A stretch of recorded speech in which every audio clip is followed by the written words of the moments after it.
This week, we've been marching through the 7 last words of Christ, the 7 last sayings of Jesus on the cross. And today, we come to the very last one. This is recorded for us only in the Gospel of Luke. Luke chapter 23, let's read from verse 44. It was now about the 6th hour, and darkness came over the whole land until the 9th hour, for the sun stopped shining, and the curtain of the temple was torn in two. Jesus called out with a loud voice, "Father, into your hands I commit my spirit." When he had said this, he breathed his last. As Jesus is coming to the end of his earthly life, he turns again to the depths of his connection with David. And with his last breath of earth, he utters words that he himself had inspired long before. We know these words because David recorded them as a song in what we call the Psalms. Psalm 31, verse 5, that says something like, "Into your hands I commit my spirit, O Lord." Now, David wrote these words in desperation. David was at the end of his rope, so to speak, as there were many who sought to take his life. So when David writes these words, he is in trouble, and he is leaning into the Lord as tightly as he can, seeking God's rescue, God's salvation. Where you might think that Jesus is also gasping in desperation, that these are the frustrated, disillusioned, desperate last words of a man dying in agony, you'd be wrong. One of the clues that we'd be wrong is that Jesus adds a word. It is the very same word that he had used in the first of his last sayings. And now he comes full circle. The word? Father. Abba. If you remember, Jesus had radically taught them 3 years before how to pray. And in that teaching, he used these very same words, our Father. Jesus dared them to think of God on intimate terms. He dared them to come that near to God, to not be afraid of God.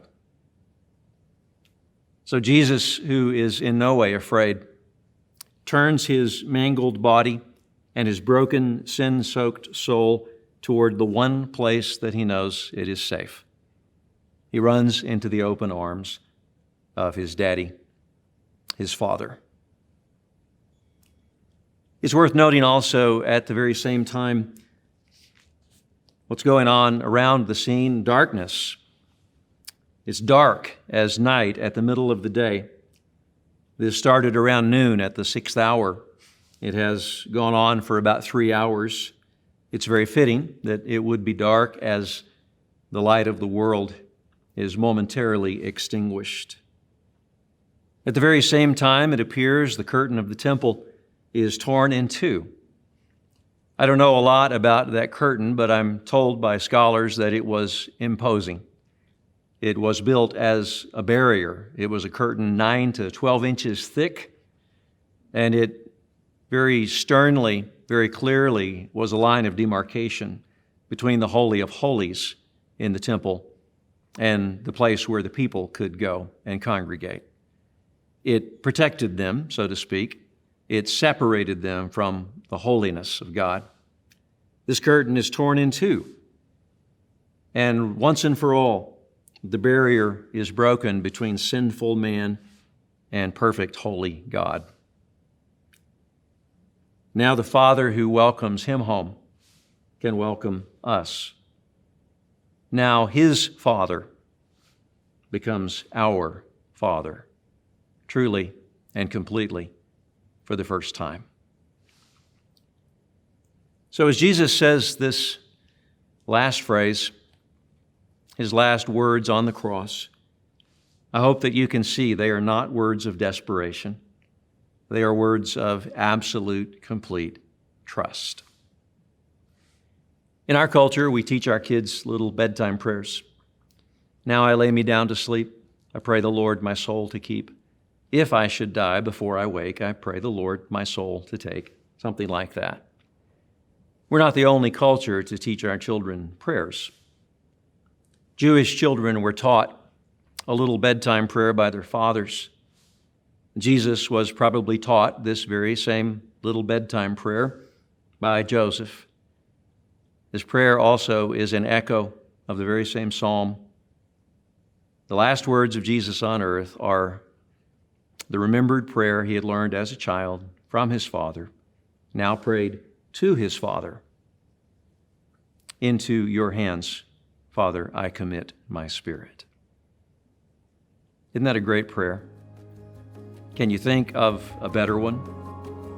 A prayer that works anytime, every time, all of the time.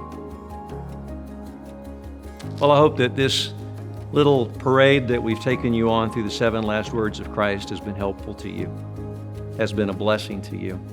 And I hope that you will treasure these thoughts, these ideas as we move toward our celebration of Easter.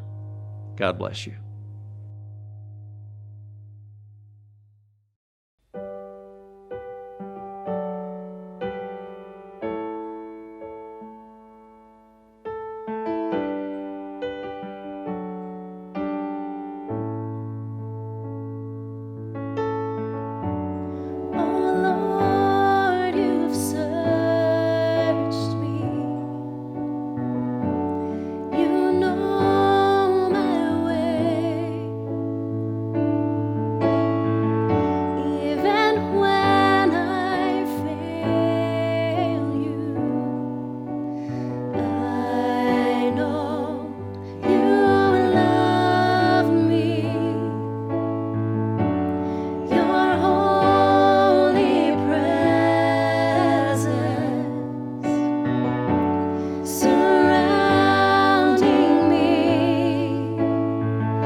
Shed for me. There's no greater